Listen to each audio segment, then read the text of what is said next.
አንድ ሙእሚን አላህ ዘንድ ደረጃ ሊኖረው የሚችለው በውጫዊ ተክለሰውነቱ ወይም በመልኩ አይደለም።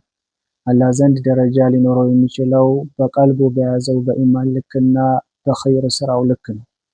ለዚህም ነብዩ ሰለላሁ ዐለይሂ ወሰለም ብለው ይሉናል፣ ኢነላሃ ላ የንዙሩ ኢላ ሱወሪኩም ወላ ኢላ አጅሳዲኩም ወላኪን የንዙሩ ኢላ ቁሉቢኩም ወአዕማሊኩም ብለው ይሉናል። አላህ ሱብሓነሁ ወተዓላ ወደ እናንተ መልክ እኮ አይመለከትም፣ የእናንተንም ተክለሰውነት የእናንተንም አካልንም አይመለከትም። ግን እኮ አላህ ሱብሓነሁ ወተዓላ የሚመለከተው ወደ እናንተ በልባችሁ ወደ ያዛችሁት ኢማንና ወደ ኸይር ስራችሁ ነው የሚመለከተው ብለው ነብዩ ሰለላሁ ዐለይሂ ወሰለም በሐዲሳቸው ላይ ይነግሩናል።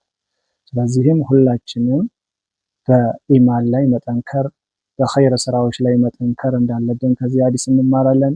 ኢንሻአላህ ተዓላ በቀጣይ ጊዜ አቀርባለች ሐዲስ እንገናኛለን። ሰላም አለይኩም